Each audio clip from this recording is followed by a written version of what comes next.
So this is my first solo performance. The greatest performance in my life. Thank you. You're all I want for Christmas.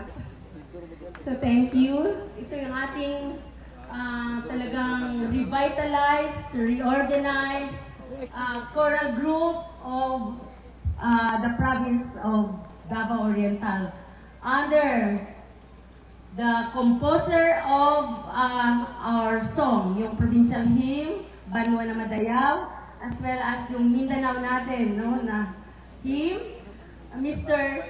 Joscoro Vicentino.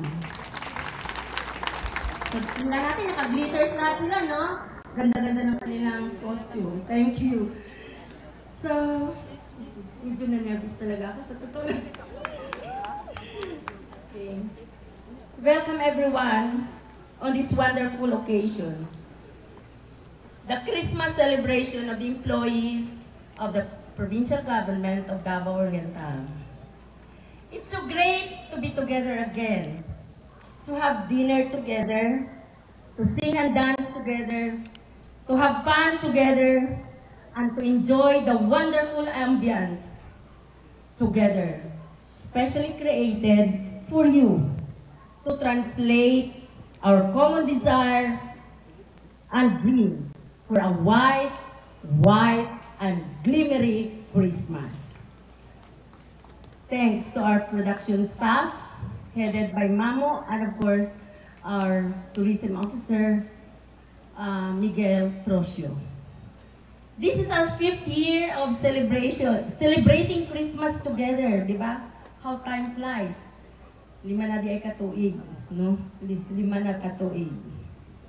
5 years na pala tayo magkasama. Hindi na ba kayo nagsasawa? But, what have you observed in every year's celebration? Ano ba? Sinong makakasagot? Doble ang bonus. Ha? Doble ang bonus. Ano ang meron palagi? Ha? Ano? Pagbabago. Ano ang pagbabago? Of course, may pagkain, may banda, ano pa? May team, may production. Palaging unique, di ba? Sa first 2 years, we had our talents competition per department. Then, after that, we had our ball at the Capitol grounds for 2 years. And now we have this white, glittery Christmas. So, palaging mayroong pagbabago. So, as I said, this is specially created for you to enjoy with delight, no? So, speaking of bonus, yan natin. Parang ayaw pa ninyo marinig, no? Ayaw pa ninyo. Hindi pa. Alam, nininibis ako din eh. Kasi baka alam ko. Ngayon na ba? Ngayon na ba?